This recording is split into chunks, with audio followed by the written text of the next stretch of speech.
परिवारजन, यहाँ पर आदरणीय मुख्यमंत्री हरियाणा सरकार भाई नायब सिंह सैनी जी की उपस्थिति में आज का ये कार्यक्रम कर रहे हैं। एक बार जोरदार तालियां भाई साहब के लिए। भाई इतनी सी ताली बजाओगे?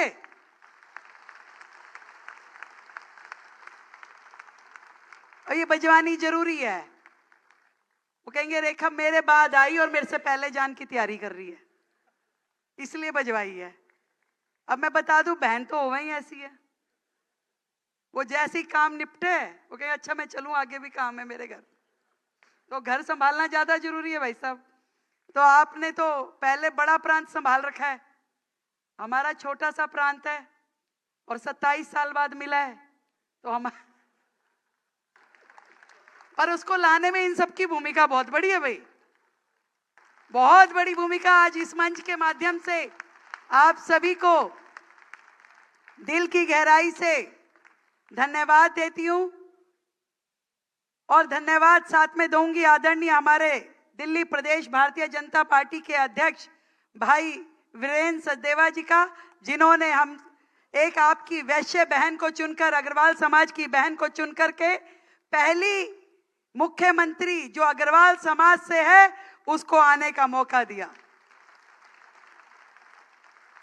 आदरणीय पवन जिंदल जी जो क्षेत्रीय संघ चालक हैं, आदरणीय विजय शंकर जी जिन्होंने इतना सुंदर हमें अग्र समाज की कथा सुनाई और जो अपने आप में एक बहुत बड़ा प्रेरणा का स्रोत है। एक बार मैं चाहूंगी आदरणीय गुरु जी के लिए भी आप जोरदार तालियां बजाएं।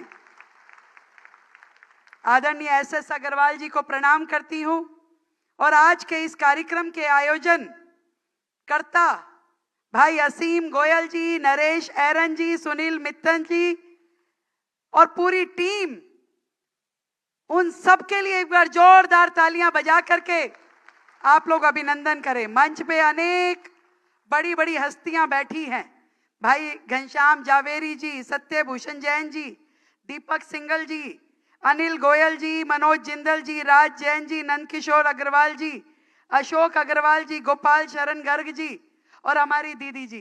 एक बार जोरदार तालियां भाई सबके लिए। मैं सच बताऊं, ये अपने आप में एक बहुत ऐसा मौका है कि जब मैं आप सबके सामने बोल पा रही हूं, आपके लिए भी और मेरे लिए भी। मैं अक्सर ये बात बताती हूं कि मैं अग्रवाल समाज की उस साधारण परिवार की बेटी हूं जहां 4 बहनें और 1 भाई का परिवार, और हम सब यहां बैठे हरियाणा वाले हो भाई, ज्यादा मौका तो देते नहीं हो, बहुत सोच समझ के देते हो। पिताजी ने जब कॉलेज में जाने के लिए कहा तो कहे भाई बेटा गर्ल्स कॉलेज में एडमिशन लियो, ये फीस ले जा, ये मार्कशीट ले जा, जाके गर्ल्स कॉलेज में एडमिशन लियो। फिर जैसे ही राजनीतिक फील्ड में आई, कॉलेज का इलेक्शन लड़ा, डूसू का इलेक्शन लड़ा, मैं पहली वैश्य समाज की बेटी थी जो दिल्ली विश्वविद्यालय छात्र संघ डूसू की प्रेसिडेंट बनी।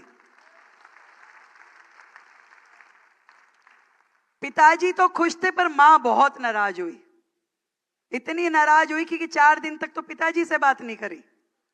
कह रहे देख लो, तुम बिगाड़ लो इसको, तुम्हारे जूते घिसेंगे, शादी भी नहीं करेगा कोई, बनियों के बच्चों का काम है राजनीति करना। पर मैं आज पिताजी को आज इस मंच से याद करके उन्हें कोटि कोटि धन्यवाद देती हूं कि वो उस दिन मेरी उंगली ना पकड़ते तो आज मैं इस ओहदे पे ना खड़ी होती। वो लड़ गए मां से भी और पूरे समाज से कि नहीं, मेरी बेटी को यदि ये मौका मिल रहा है तो मैं चाहूंगा कि मेरी बेटी आगे बढ़े। वो खुद स्कूटर पे जाते थे और मुझे अपनी गाड़ी दे दी कि बेटा तू गाड़ी में जाए कर, अपना व्हीकल होना बहुत जरूरी है, अपने साथ अपने समाज की, अपने परिवार की इज्जत का ध्यान रखते हुए आगे बढ़ो और खूब आगे बढ़ो। और मैं आज उस दिन को याद कर रही हूं कि समाज की हर बेटी को यदि हर ऐसा पिता मिल जाए तो मेरे जैसी न जाने कितनी रेखा गुप्ता अलग अलग मुकाम पे आपको मिलेगी। आपकी हर बेटी रेखा गुप्ता बनने के काबिल है, उस मुकाम पे जाने के लिए काबिल है। केवल उसको ऐसी मां चाहिए, ऐसे पिता चाहिए जो मेरे सामने बैठे। और समाज को आगे बढ़ाने के लिए अभी असीम भाई कह रहे थे, बेटी बचाओ, बेटी पढ़ाओ, बेटी बढ़ाओ। और समाज में यदि आपने इस बात को गांठ बांध लिया कि हमारी बेटी भी आगे बढ़ सकती है, तो निश्चित रूप में पूरे देश में जहां भी सम्मान योग्य पद हैं, वहां समाज की बेटियां आगे नजर आएंगी। आज भाई साहब दिल्ली सचिवालय भी आए नायब सिंह जी, सारे मीडिया वाले हैरान, कह रहे भाई कमाल हो गया, दो दो प्रदेशों के मुख्यमंत्री। यहाँ तो कार्यालय में पहले कोई आता नहीं था सचिवालय में, क्योंकि पहले वाले मुख्यमंत्री तो कोसते ही रहते थे, कभी हरियाणा सरकार को, कभी प्रधानमंत्री जी को, कभी एलजी साहब को। कह रहे अब क्या हो रहा है, यहाँ तो बताओ मुख्यमंत्री जी ऐसे कैजुअली आ रहे हैं कि हाँ भी आए हम दिल्ली प्रांत में, और बैठे बैठे कई चीज तो वो खड़े खड़े दे गए। मैंने कहा भाई साहब पानी, कह रहे बता कितना चाहिए। मैं कहा भाई साहब ये बता क्या चाहिए। मैं कहा बताओ और क्या चाहिए भाई, एक बार जोरदार ताली बजा दो, दिल्ली वालों जो मांगोगे मिलेगा।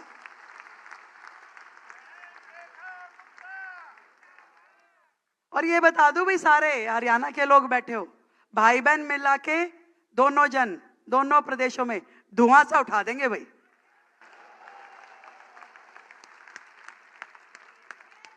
भाई ये जो भाषा ये हरियाणा वाला ही समझ सकता है, और किसी की समझ में भी नहीं आवे कि कहेंगे धुआं सा। ये रिपोर्टर खड़े हैं, कहेंगे धुआं सा क्या होता है भाई।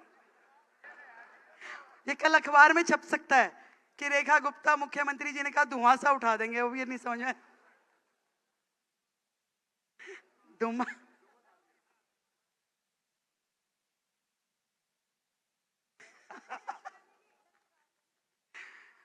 बहुत बहुत बधाई, साधुवाद आप सभी को। और मैं बताऊं भाई सब, जब से मैं बनी हूं रोज जुलाना का एक जना जरूर मिलता है। और मुझे आज भी अपने प्रांत से, अपनी जड़ों से, अपने गांव से बहुत प्यार है, और मेरा दिल वहां बसता है। मुझे लगता है कि जब कोई हरियाणा प्रांत से कोई मिलता है तो मुझे बहुत आनंद की अनुभूति होती है, और मैं चाहती हूं कि हरियाणा प्रांत दिन प्रतिदिन तरक्की करे, हमारी गाड़ी साथ में लेके चले।